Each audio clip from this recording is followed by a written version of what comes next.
Stephen Page began his career in bookselling before moving into publishing. In 1994, he joined Fourth Estate, becoming managing director in 2000. In 2001, he joined Faber as CEO, and in 2006, Faber won Publisher of the Year. He has been president of the Publishers Association and gave the keynote address for World Book Day in 2007. Faber won Independent Publisher of the Year in 2011 and 2018. He writes and speaks on the issues of independence in the industry and the effects of fast-moving technological developments on libraries, authors, and publishing. Welcome to the Bibliophile. Thank you. Again, I'd like to invite Geoffrey Faber into the room, and with your indulgence, this is going to take a little while. That's okay. You'll notice that I have that very book on my wall. Yes, and I've noticed that you've referenced it occasionally in some of your articles. Yeah, it's true. So you'll know that he starts off Our Publishers Any Use with a characterization of a publisher. One of the images of the publisher in the public mind. So it's so well written. Mm-hmm. And so accurate or inaccurate, depending on where you sit. And this in light of the fact that Faber has just won the Booker. Right, yes, yeah. In the popular imagination, we publishers are a race apart. We live by ourselves on the top of Mount Parnassus, by our secret and rather wicked arts, ruling the ebb and flow of the literary tides far below us. Like gods on a neighboring mountain, we disport ourselves in graceful ease, quaffing nectar prepared for us by the authors and authoresses privileged to enjoy our society. When we descend from the heights, it is to enter a world entirely different from that which ordinary people inhabit.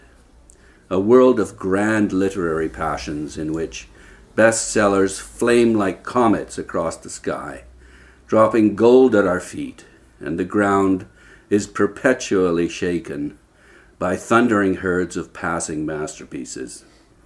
In this portentous world, we are astonishingly and enviably at home, eyeing the masterpieces calmly as they gallop by, throwing our magic lasso about our chosen quarry, and riding it triumphantly to our private stables. Such are our more violent sports. In our softer moments, we turn aside to enter a more human, but still a far from ordinary world. We have it equally in our power to crown the career of the elder statesman, or to lift the schoolgirl turned novelist to the eminence of a Hollywood star. Or, if we're not feeling like that, a whole vista of exhilarating gaieties is open to us. We can lunch with philosophers, have tea with biographers, drink cocktails with novelists, dine with poets, and spend the evening with adventurers. Does that describe your existence after the Booker win? Well, of course, he's very funny in that some of that is part of the truth.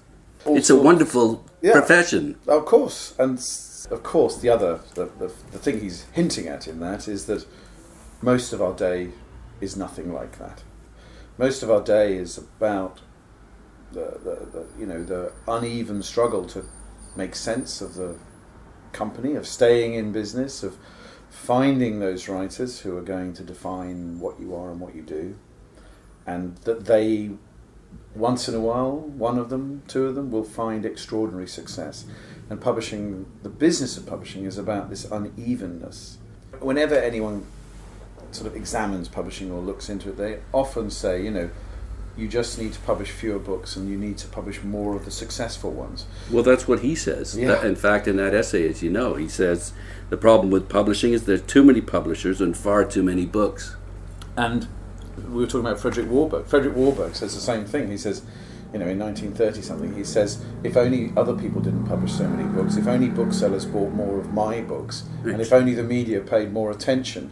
You say, well, wake up in 2018 and we're all saying the same things. As Geoffrey said, as Frederick said, as lots of those Michael Joseph said in his Adventures in Publishing. Yeah. Because I suppose one of the strange things about publishing is that the cost of getting a book off the ground is relatively small compared to the cost of getting a movie off the ground or getting an album recorded by 5 musicians.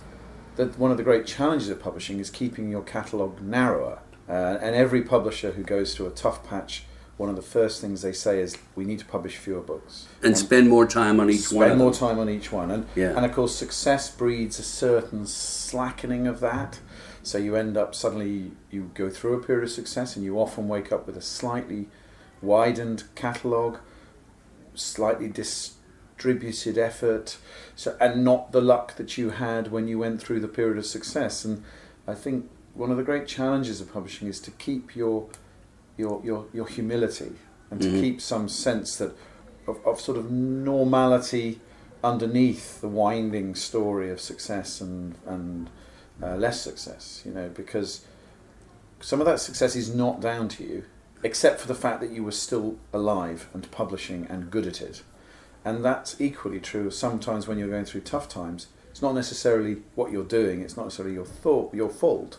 And I guess those peaks and troughs, one of the skills of managing and running a publishing house is to be able to look your colleagues and yourself in the eye and work out whether it is something you're doing that is leading to less success, and whether you have learned something special that you can reapply and therefore put your foot to the floor. So when Paul Hamlin cracks the mass market use of colour in different formats in whenever it was, the early 70s, late 60s. In Czechoslovakia, right? He went to Czechoslovakia. Where the Czech nation gave itself to Paul Hamlin, or whatever the story is. He put his foot to the floor and he created a kind of a dominant business, really. And I think that's about technological breakthrough. But it's also, the fact that he found it in Czechoslovakia, that's interesting too. And he searched out the technology. A brilliant entrepreneur, one of the most brilliant entrepreneurs in publishing history. And a philanthropist too. I was the recipient as a kid of those colour books, the How and What and Which, or whatever they were called. And it was the Dorling Kindersley of my childhood, was that moment of exploding excitement on the page of colour books that were informative. So, it's cultural as well. And technology, we obviously as a publishing business have just been through a rapid period of societal change around a shift in technology, into digital technology. It's surprising how little that has transformed some aspects of publishing. Because the technology of the book, which is 400 or so years old, its variable nature, its elasticity to serve the purposes of many, many different things around entertainment, information, literature, poetry, whatever you want to, it's so fascinating that it's been so resilient, that technology, in a period of acute challenge to other technologies which have been, largely speaking, supplanted. That actually digital technology has amplified and added to the range of reading, but it has not supplanted a book. It's at about, what, 20-25% thereabouts? It depends on the business. And, for Faber, I can tell you, it's currently... It'll have rocketed up now because we have a book that has won the Man Booker Prize, and therefore that book went to number 1 on Kindle straight away, like that, same day.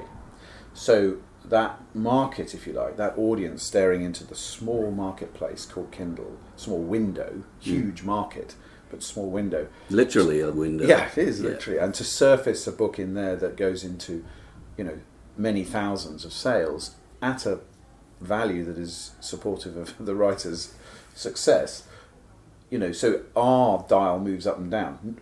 Recently, we've been at about 12 to 13% of our business in value terms. It has been through ebook. Volume is probably more like 20-25%. Maybe the fact that your books are so beautiful they feel so good. You know, you've done a great job with these paperbacks of thank you, producing something that I just want to grab a hold of it. Well, and I think the other thing is that, of course, there's an idea that a new technology turns up and everything else stands still. I would say that our obsession about the beauty of analog, of our print books, is in response to the extraordinary nature of digital technology, which is convenient. In many ways, the extraordinary experiment that Kindle is about a shop in your hand the whole time, with an enormous amount of literature and in it. You don't have to lug 30 books along to the beach, or journey anywhere, or even really open your computer and have a look on Amazon. You are there in the environment, and it's a reading and shopping environment. It is not just a book reading environment. So that sort of come alongside the world of books. It's not instead of, it's alongside. Has created a sort of response, and our response was to say, if you're going to make a commitment to a physical book, we have to make that seduction strong. We have to pour back our artisanal impulses into making beautiful books more often. And certainly you mentioned paperbacks. Certainly some parts of the market became very commodified, particularly in the UK once price, netbook agreement went. 1995, yeah. Exactly. It led to a pouring into the market of massive reach for a handful of books, but at a plunging price received.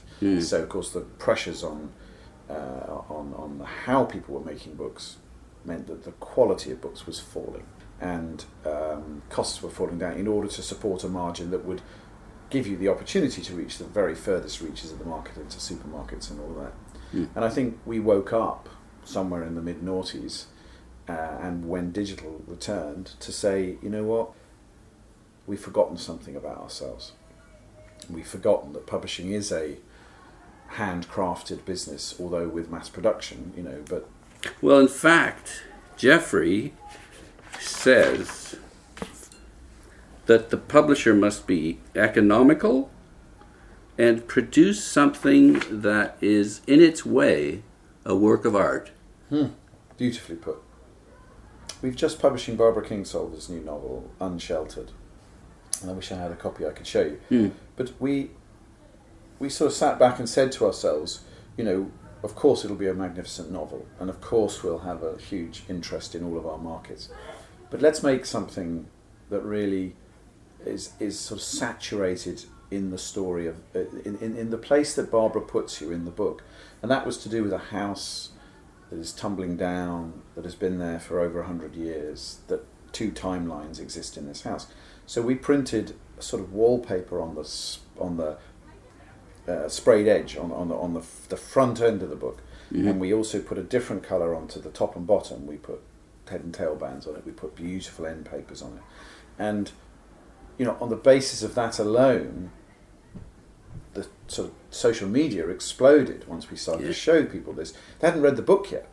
We made a work of art out of Barbara's work of art. Yes, and I just feel that there's some deep nourishment that goes on when book buyers lift something that honours the work of art itself and somehow amplifies the reader's own excitement. So we're all readers in this building. And when we picked that book up, it landed in my hands, and I walked around the whole building showing it to everybody. Not because I was trying to get them to up their numbers, just because I felt so proud of the thing we had made. And it was such a brilliant piece of design and work.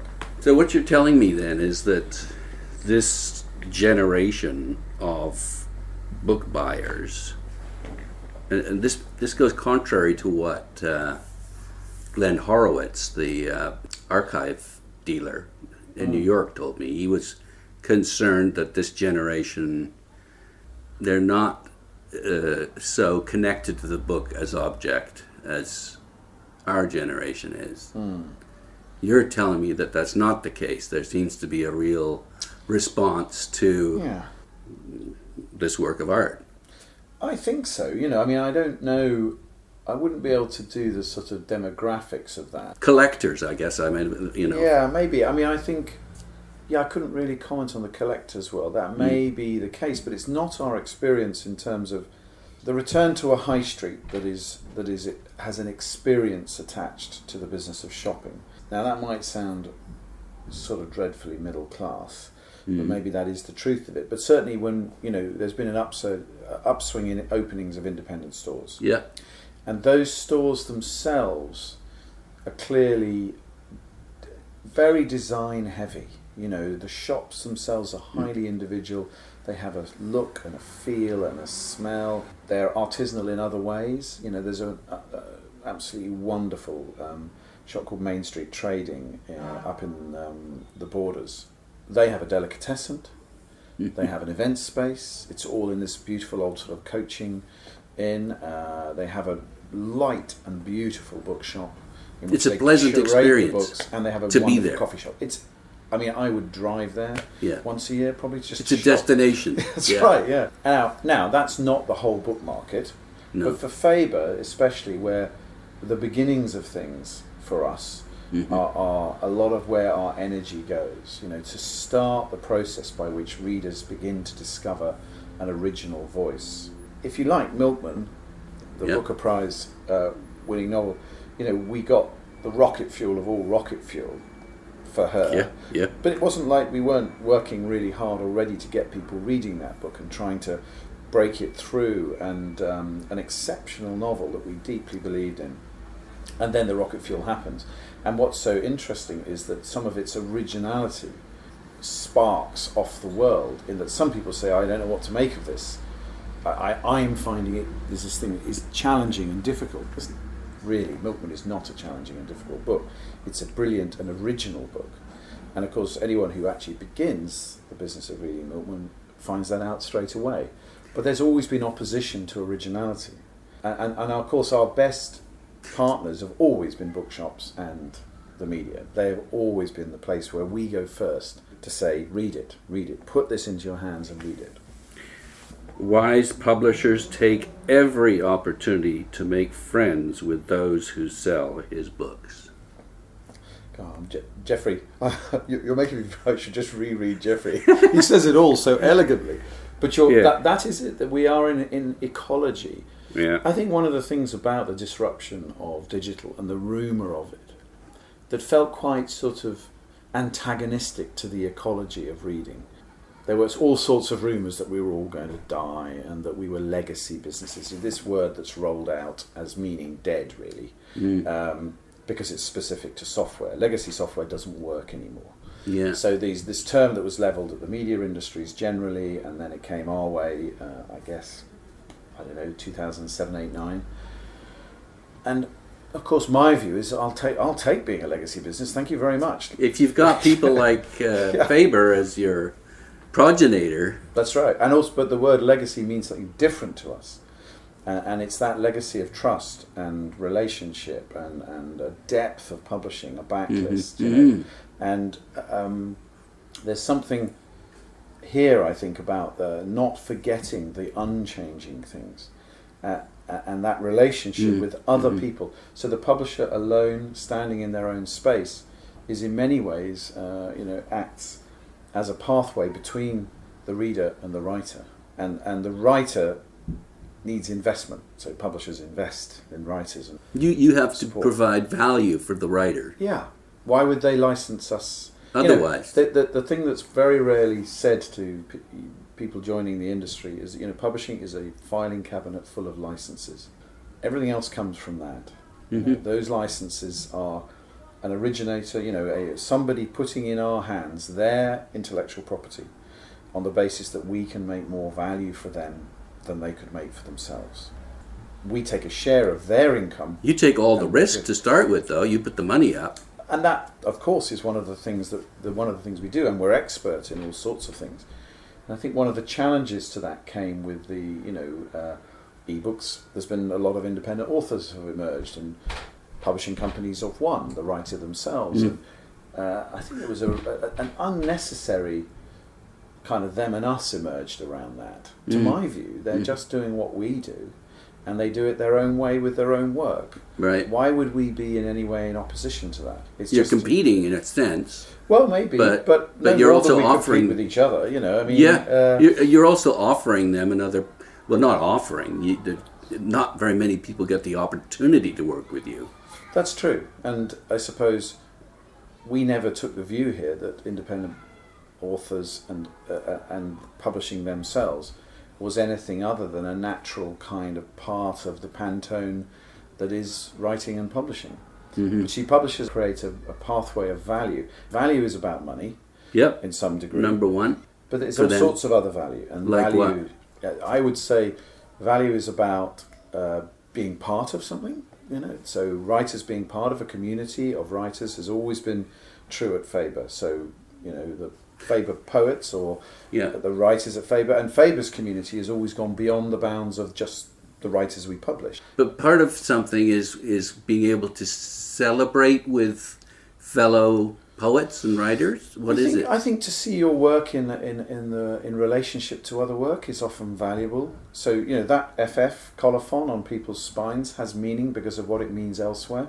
Well, it's pride as much as anything, I would think. But not just simply because of us. It's to do with the choices we've made editorial over 90 years, nearly 90 years. So, you know, obviously, even so, we have a very strong rock and roll list. So many of the artists in the rock and roll world look to our poetry publishing and our fiction publishing has deep meaning for them. And so to be part of that story, to be published by Faber in the company of that story, brings more than what they'll earn out of for doing sure. it. Oh yeah. There's a truth to it. There's a validation to it. Yeah, there is that. Yeah. But you know, I also want to be careful not to overstate that, in as much as, you know, a publisher still has to be expert about creating an audience and getting that audience to remunerate the author. No matter how strong Faber's cultural presence is, if we weren't good at all of those other things, then we would diminish that cultural value. I feel like the interesting thing about Faber over all of its history is the degree to which we have been pragmatic about making sure we publish commercially as well as in a literary environment, so that we are here next year and the year after and the year after. You know, of all the Bloomsbury publishing houses, Faber is the only one with a single line of ownership. You know, most of the ones who were our fellow publishers in the 1930s are now imprints, excellent imprints, but they're not standalone independent publishing houses with their own identity and their own culture. And that's in large part thanks to Cats. Well, Cats played its part during... I mean, Cats is an interesting story, isn't it? Because, again, that's about risk. You know, that book was introduced without everything that one might have wanted to know about it. It was introduced anonymously originally by Eliot, and was published then quite hesitant. You know, we took some time to publish it. But, of course, everyone recognised it was brilliant. And it's one of those things about Cat's poems, Old Possums. No one's ever been able to tell me whether it's for children or for adults or for giving or for... It's just a set of charming, funny, you know, brilliant poems. And therefore, that original editorial impulse is what is at the heart of it suddenly turning up. It's almost like the most extreme example of you never quite know what could happen, what can happen. Yeah, exactly. And it's an optimistic story. So during the 1980s, yes, we had a very strong rights income from Cats the Musical. But interestingly, it sits alongside an extraordinary flowering of Faber's publishing to bring a whole new generation of writers to the list alongside the existing canon. Mm-hmm. So when Matthew Evans was leading the company and Robert McCrum was here as his sort of as his editorial partner, you know, in a very short space of time, Robert's genius brought to the list writers, you know, who are now associated as central: Peter Carey and Kazuo Ishiguro. Nobel Prize winning. Absolutely, yes. You guys have done it all. We've had recently too. That in itself is also exciting, because the other truth about it's all very well having a canon of great writers that have come to you over a long period of time. I think continuing to satisfy those writers that you are publishing them in the moment now. You know, one of the really striking and moving things about Kazuo Shigure's reception of the Nobel Prize was his lecture. And in the moment of his reception, he says, but it's about who writes the interesting stuff now. And that's where he ends his lecture. He stands away from it and doesn't say, don't honour the greats just because they're great. Honour the great work now. And I think, in Ezra Pound said it, make it new. Faber published Pound. We did, we do, indeed. One of the interesting things about the sort of great success that we're enjoying as a company right now is that we feel like we have somehow managed to retune our dial to be really exciting around the writing that's going on now, but not just a young generation. It's across all of our writers. There just seems to be something in the world that has resulted in that. Well, it's about your editorial, which involves criticism, revision, and initiation, but most important, selective judgment. Yeah. So... Taste. I think at this stage, when you look at the history of Faber, you, of course, on one level, you tell the story of editors, and of course, one doesn't want to diminish the roles that all departments play in a publishing company, but at its heart, strong, confident, brilliant editorial leadership is the story you tell. Even though you came out of sales. Came straight out of sales and loved being in sales. Yeah. And when I first approached the thought that I might want to work in publishing, of course I thought editorial would be my route, and I thought, I always had batter paper back in my pocket, and I ended up stumbling into a sort of marketing job, got in, and in that job I ended up having a lot to do with the sales area.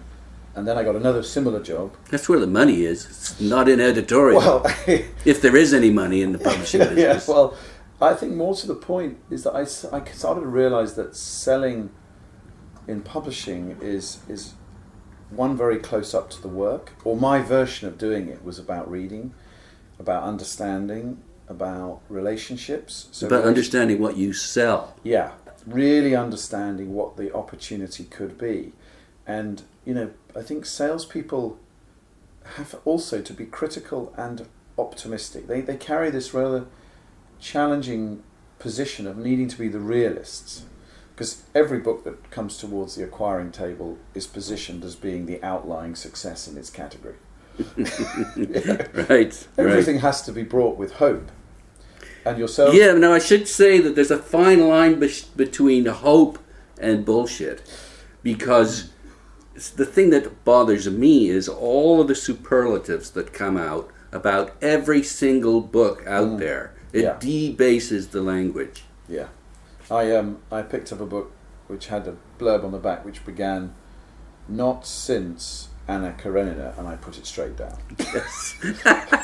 My favourite blurb on the back of any book ever, I won't tell you who it was about, was, "This book is for anyone who's ever been a parent or a child."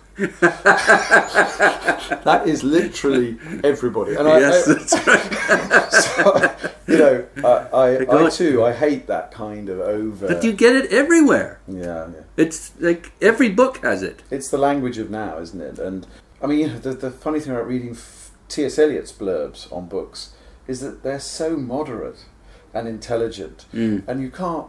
I almost wonder if we should experiment again. Because I've read blurbs on Faber's books saying, despite some, it taking some time to bring this collection together, we do recommend it to you.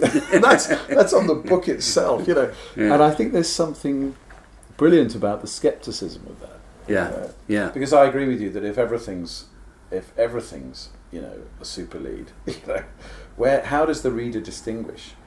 But that's why I think, what we write about books is becoming more and more a centre of the skill of publishers, because so much is available online, and so much of that is based on publisher metadata, and so much of that metadata is written absolutely at the front line when you've just bought a book, and it's often written by editorial assistants or editors, not so often by marketeers. So the editor's skills are changing in as much as you have to be mindful from the outset about the fact that probably every word you write in a digital world has the possibility of being read by a reader. So, does that mean everything is hype? No, I think that means everything has to be well written and intelligent. and arm the reader with enough to know.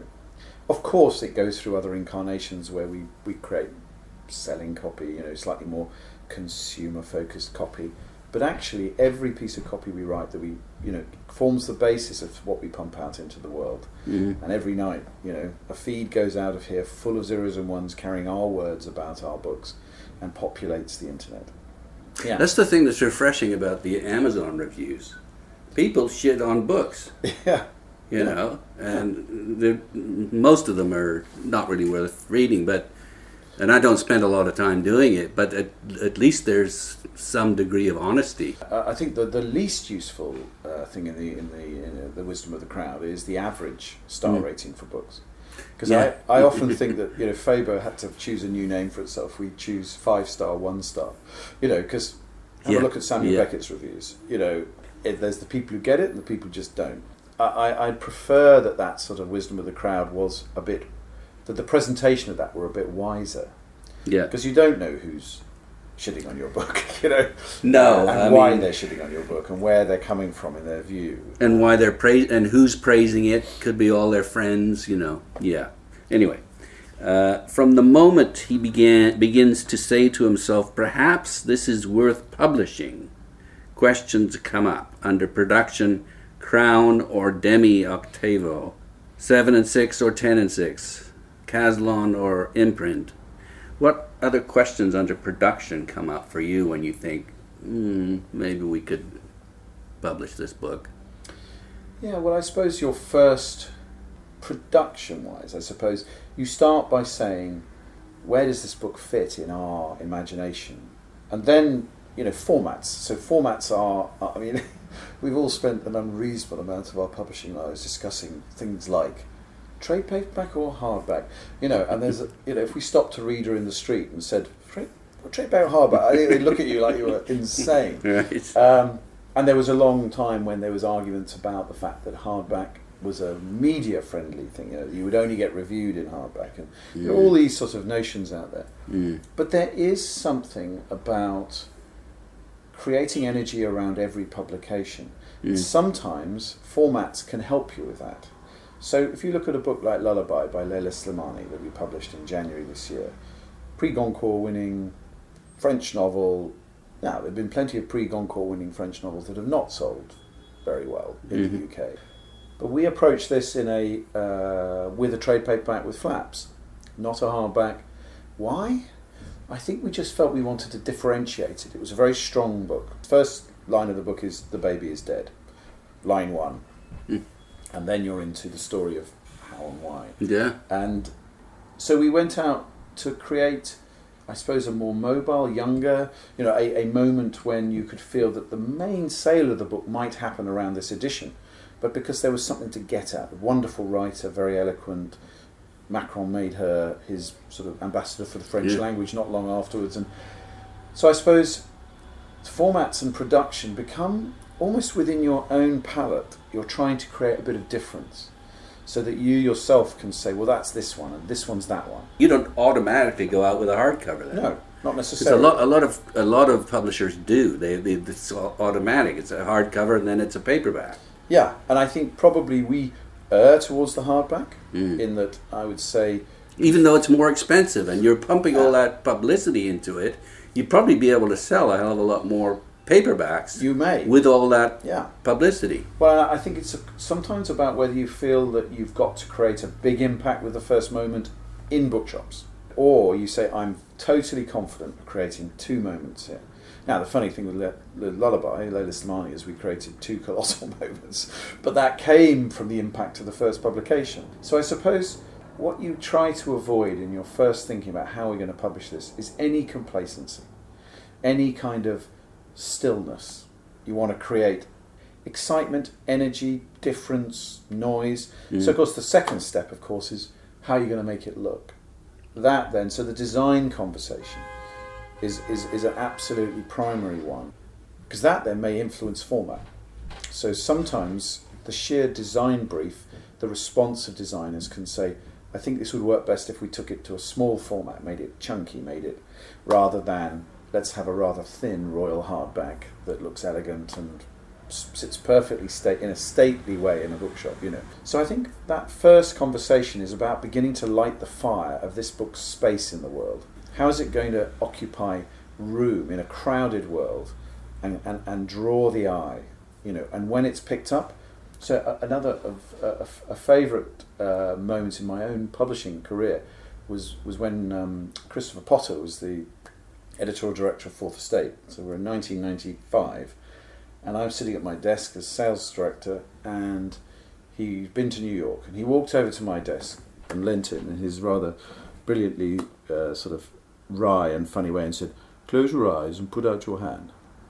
And I said, that's not a very good impersonation of him, by the way.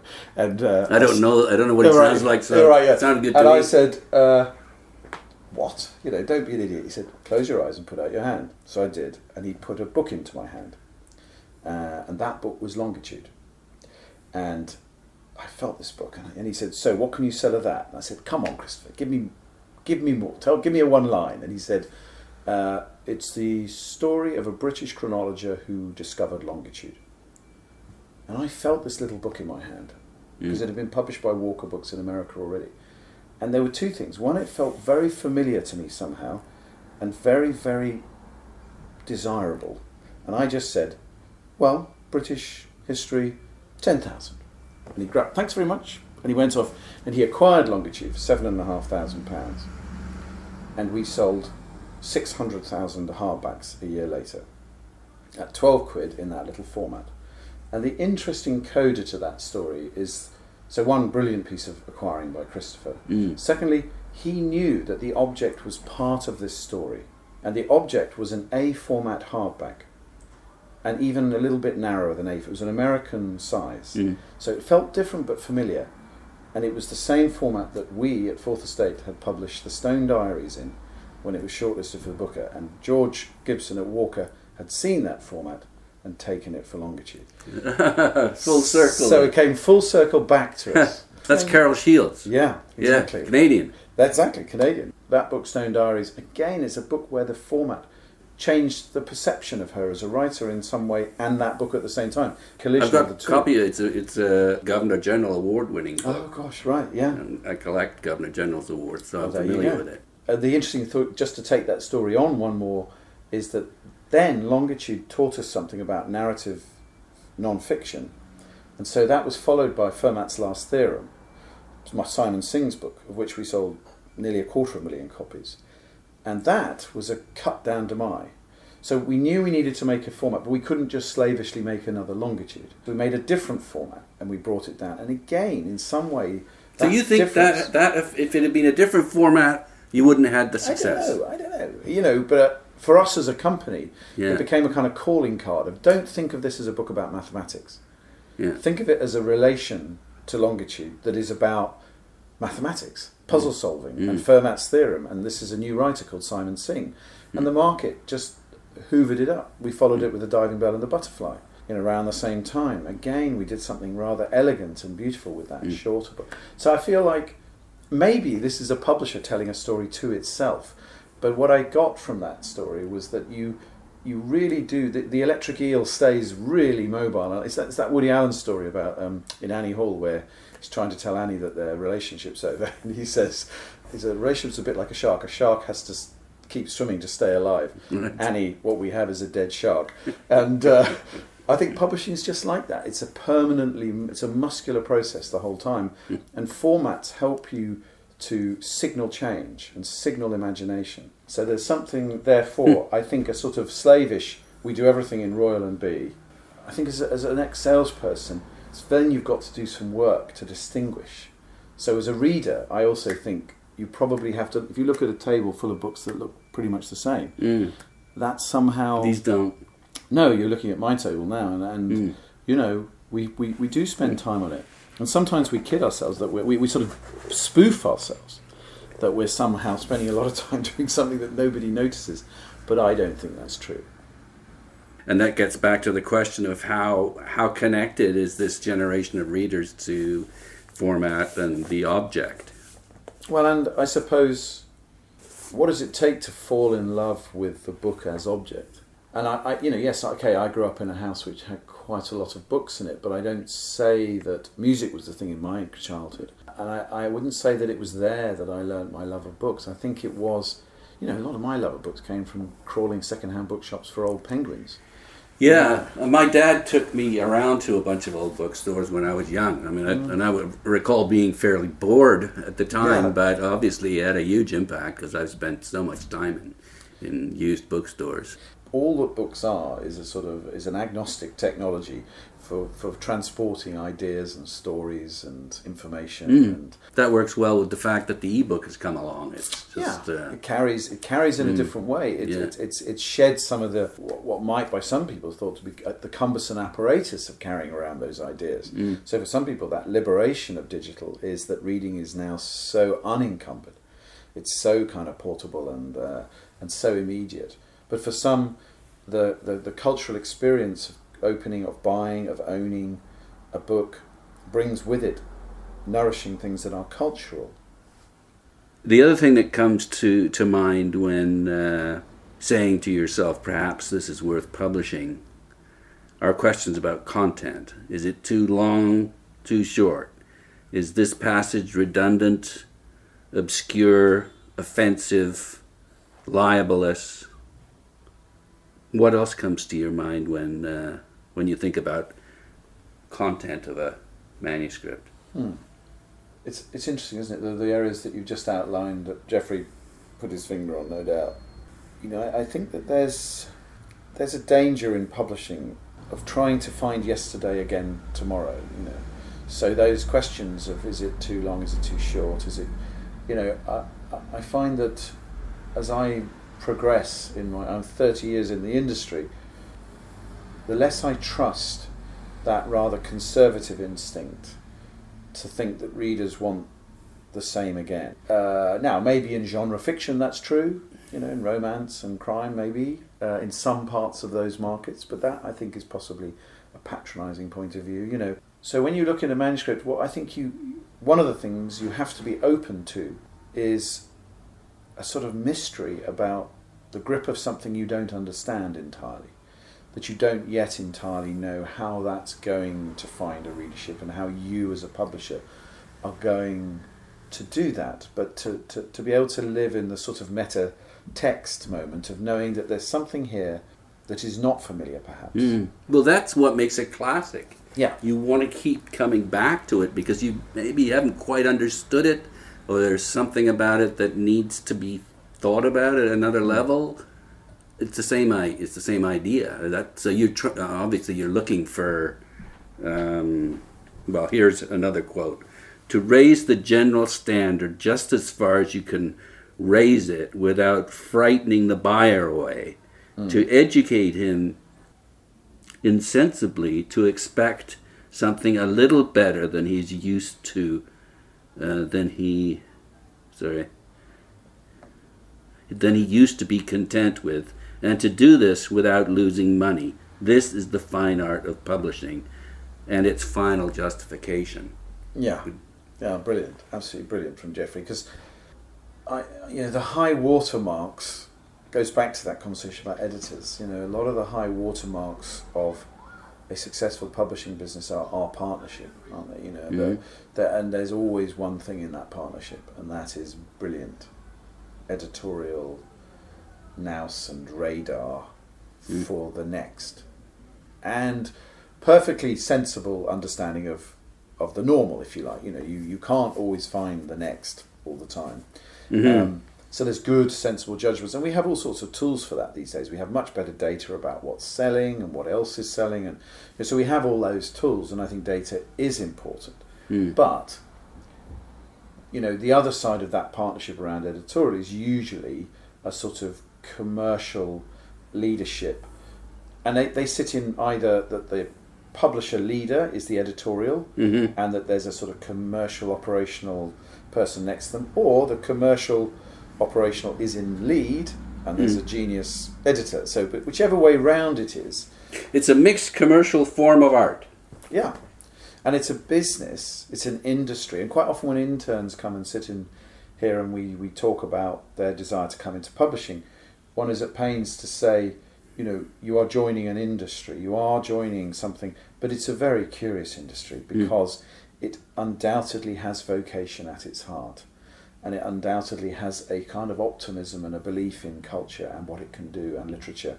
Certainly for everybody who works in this building, and I've worked in 5 publishing companies, and I'd say the predominant member of staff is someone who has at their heart a love of reading and literature, at whatever level that they enjoy it, whichever part of reading they enjoy.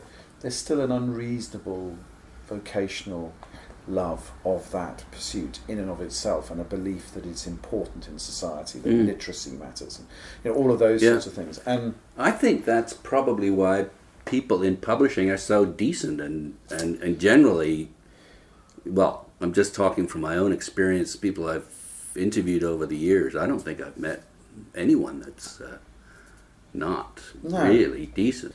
There's anxiety in some ways that some of the character might go out of the industry if people are expected to be if it's too kind of the ideas of data at the centre of it and kind of, fitting in. Well, it's like politicians polling all the time. Yeah, because you do need the awkward squad, You do need those people, but they are, as you say, I think always people whose heart lies in a kind of liberal, enlightened version of the world, a genuine pursuit of literature that excites them and that they believe will affect how we perceive the world and our lives, and that's a societal thing. And very, very rarely do you meet an editor, or I hope never, who thinks there's a limit on that. This is for these people and not for them. I think that kind of conversation as a kind of elite conversation is not one present in my publishing life. Very much there's this sort of sense of ambition that you can, once you sort of break through the early adopting readers and find that first, 10 to 15 to 20,000 people who read a book, you then know that it can travel so much further. Because of word of mouth, which is so key to marketing and selling. How do you get people to talk about your books? Well, of course, as a publishing generation, we've been gifted 2 things. I will have no truck with the idea that as a publishing generation we're in a woe is me world where nobody reads and we're going to be killed by online. Nonsense.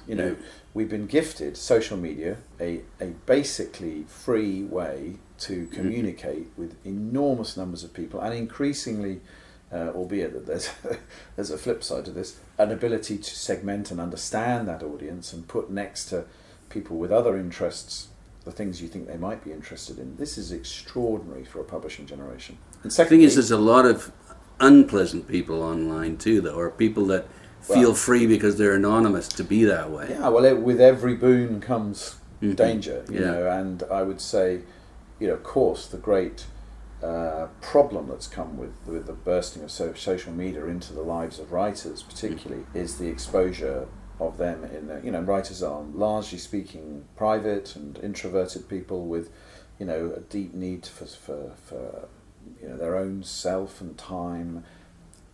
Social media is brutal for that, and every media industry, I think, is having to sit down and think hard about how we support, as publishers, protect, advise our writers in how to cope with that really dark and unpleasant side to social media, which is the sudden anonymous access.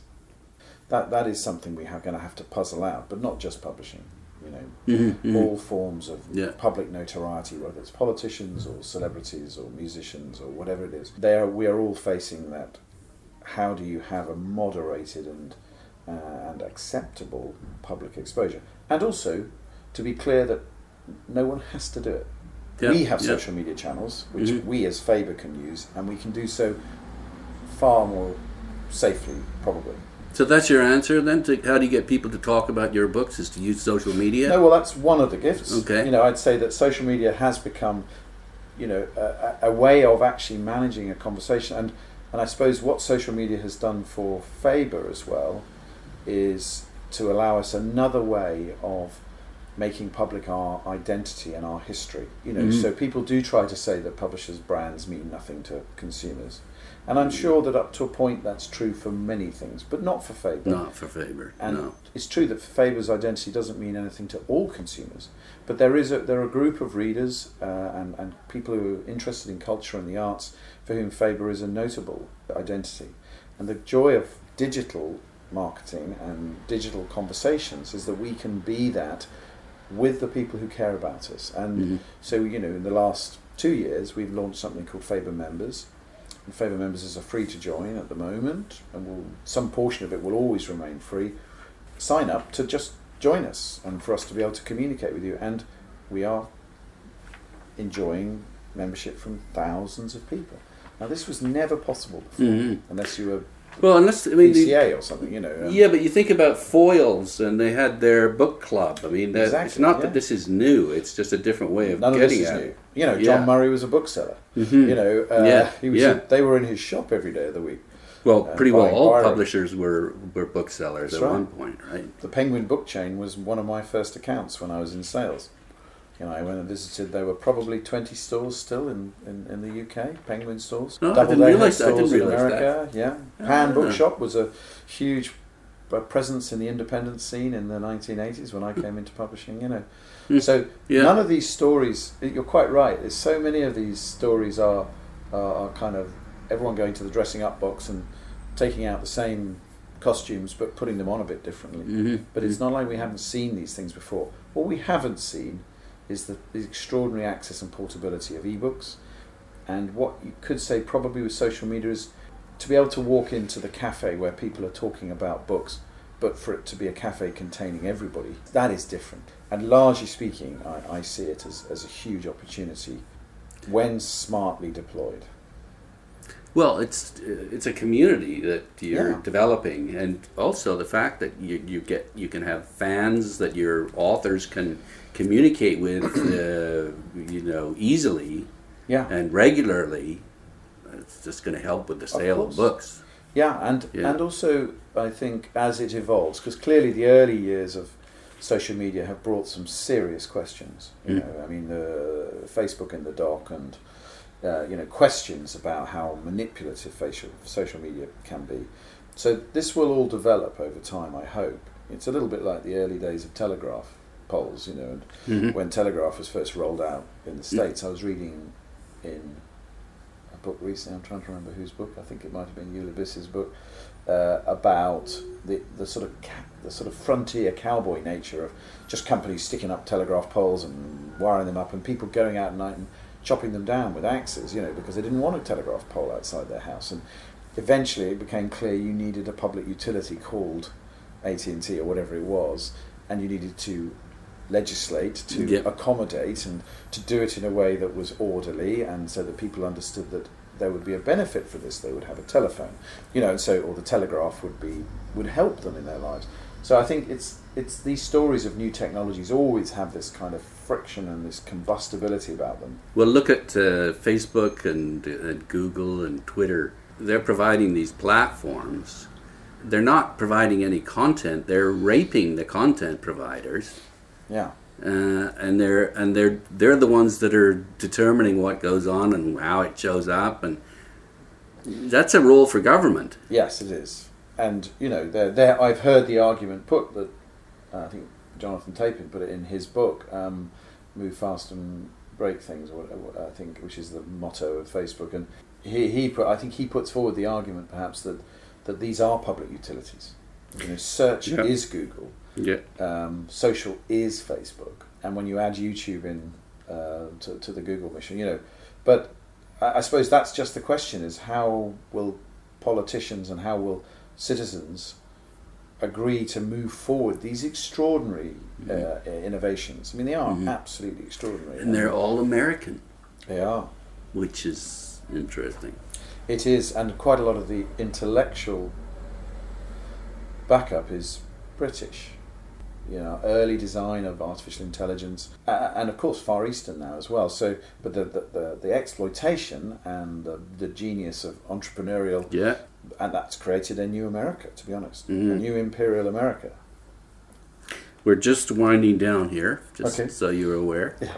one of the other ways of getting information out and getting people to talk about a book would be advertising. And yet, Geoffrey and a whole range of others in the business have said that it's a really inefficient way of getting the word out. In fact, it's used primarily as ground bait for authors to show what you can do for them if they come to your house. And I guess the other point is that the challenge is books aren't like the same bar of soap. Each book has to be advertised itself as a unique product. Yeah.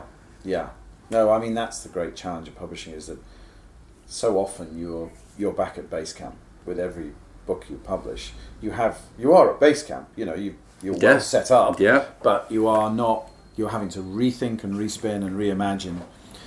I mean, I don't agree with Geoffrey entirely about his view of advertising. I think there's a time and a place for really pushing. You've got to really believe that you're going to push out into a much wider consumer audience for a book if you're going to start placing the big bets on advertising. I think a little bit of advertising is completely pointless. I think if you do it, really go for it. So now, how do you do it? So then you have to. So only this morning I came from a company meeting where the marketing director was presenting what we'll do now for Milkman, but also what we'll do for our QI book, a facts book, and what we'll do for Sally Rooney, whose book we published in September. Mm-hmm. These are all three books which have progressed rapidly and dramatically. QI over 10 years. Each year we have something that connects to a good audience. Milkman, the moment has happened where suddenly millions of people have heard of Milkman, so we now have to seal that. And she uses her publishing, her prize money to pay off her debt. I know. That just, again, is a commentary on how technology has affected the income of authors. Yeah. Well, I think it's probably more to do with just how hard won art can be. Or how many books are out there compared to what they used to be. That's right. I've heard there was 150,000 titles published in I should think so. Great Britain. And that's not including the indie author titles. Yeah. But I think, coming back to this question about advertising, that Ogilvy said about advertising, half of every pound spent is wasted, just no one knows which half. Yeah. And it remains true. But I think there's, so our advertising campaign for Milkman will include big outdoor advertising, tube advertising in Ireland, but also social media advertising, so that it turns up next to people's searches. So how much is that going to cost? Tens of thousands of pounds. Probably 30,000, 40,000 pounds, something like that. Okay.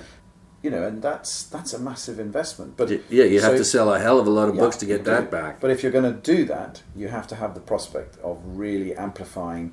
It's going back to that thing about beginnings. Yeah. Once you have a moment when something has broken, then you put the big bet on it. Right. To start the year putting your bets against a budget and saying we're slavishly going to do that this year is an error. You have to have contingency that you can amplify your bets once they start to work. And so that's one thing I'd say. So in other words, you've already got like 20, 30, 50,000 people that are talking about it. Yeah, I think so. You've started to have, or you've had a good hardback reception, you're publishing in paperback, and you're going to go for it. The days in which I suppose publishers spend a lot of money on co-op, buying space in shops. The good news of a market that's driven out of, say, for us, Waterstones, Independents, Amazon, is that doesn't soak up the marketing budget anymore. It's much more about backing up the strong choices those retailers make with your support, but you can only do it a few times a year. If you try and do it more than that, what you're doing is spreading a limited budget to nobody's benefit in the end. Because if you budget it to the hope that every book presents, I'm afraid it never works out like that, both in terms of revenue and in terms of what you're going to spend. But of course, I think the other thing that's the other joy of digital marketing is you can do a whole heap more for everything, and you can repurpose media far more quickly. So you get a great series of reviews. You can repurpose those, you can edit them down, you can circulate quotes. And, when we've got 140,000, 150,000 people following Faber on Twitter, you put that out there, you've probably grabbed a good number of eyeballs onto what you're doing. And I suppose with online advertising as well, because of the ability to segment and target, you're starting to surface your book in front of a more likely readership than just sticking it in Euston Station and knowing that it's very inefficient, but there's a huge number of people walking through there, so some of them will see it and some of them will buy. And of course that's the last thing really, is that buying is not about seeing an advert and saying, oh, I must go and buy that book. You know, it is also about backing up I heard that book won the Man Booker Prize, I've seen an advert, I saw it in a shop, I've seen it in a shop again, a friend of mine said it was really good, I pick it up. You need about, what, 4 or 5? 4 or 5 prompts, something like that. So it's adding a prompt in some ways. Mm-hmm. Just a final question, and that is about booksellers. What can they do better now than they're currently doing? Well, I think I'm dealing with the best shops I've ever dealt with in my publishing life. It's the first thing to say. This is Independence and Waterstones? And the sheer fact of the extraordinary efficiency of Amazon. You know, someone wants one of my books, they can have it in a day. Yeah. They can have it in 2 hours if they live in the right place. That's why Amazon, or that's why Bezos is the richest guy in the world. Yeah. Because their service is, everyone just freaks out about how great it is. And that's a service for books. Mm-hmm. And, you know, and Kindle too. If I finish a book and I want to buy another one, I can do it in 30 seconds. Yeah. So, you know, when I look across the range of these extraordinary bespoke individual independents, and I look at the Waterstones under James Dawn, which is a miraculous partner. Even though it's a monopoly, well, it doesn't behave like that, you know. And I would say that our relationship with Waterstones, from top to bottom, is very collegiate and partner. It's a partnership, and even now that they've been bought out by this private Elliott. Elliott, yeah. And, you know, there's you don't know who owns it. Well, you know where it's owned. You know where it's owned. You don't know who owns it. Yeah. So. But it hasn't manifested itself in any difference. And how long has that been? It's been a couple of years. No, not even. Yet. No, 1 year. Not even a year. Yeah, it's right. Yeah, 6 months or so. And but the leadership at Waterstones is very clear-minded, very transparent. They've got to grow the business. But an equity group, they just want profit. They don't care about anything else. They will, but if they wouldn't have bought Waterstones if they didn't understand that creating profit out of that chain didn't happen when you treated it like a commodified factory. Yeah, it did happen when James turned it into a bookshop. And I suppose his investment now in, you know, building that up to be an even more successful book chain is something we should all support. Yeah, I mean, he turned it around in such a way. And he's allowed each store the freedom to cater to their local. And there was a lot of skepticism at first about the things he was paying attention to, i.e. not to ebooks and not to the digital market and not to the website. He paid attention to the stores and how they looked and what they stocked and who was in them. Cafes. And I did a bunch of them. And he really, you know, he was up the ladder looking at the signage, and because he's a bookseller through and through, but with a very, very strong and clear vision of how you excite someone. It's just what we were talking about with formats earlier. When someone's in your shop, how do you make them excited by picking up the books that are in your store? You know, and then leaving, books were brilliant at that. And leaving being really excited about the fact you're going to read this book now. Yeah, and he has also made some pretty bold statements about his support of the independent sector, that they are an ecology themselves, that they are interdependent, and that he doesn't want to be a bruising chain in relation to the independent sector. Well, he still owns Dawn, doesn't he? He does, yeah. So and of course, I think he's shown us in some ways. He's part of that revolution back towards the object, the book as an object in a space with booksellers around it. You sell a lot more books when you do that well. Yeah, you sell a lot more, and that is proof. You know, none of us are in any doubt that whatever has been done at Waterstones has resulted in Waterstones selling more books and publishers who partner with them well, selling a lot more books. And writers, therefore, connecting with a readership who, frankly, were a bit up in the air. I think they were trying digital and they were shopping, slightly B- sort of way, And suddenly I meet so many people who say they've either got a fantastic independent or Waterstones is a different experience, and they talk about the organic butcher and the grocer and the farmer's market and Waterstones and the vinyl store, and the delicatessen and the bread shop, and Waterstones has managed to put itself into that artisanal space as an absolute hero on the high street, a magnet. Can't help but think of William Morris.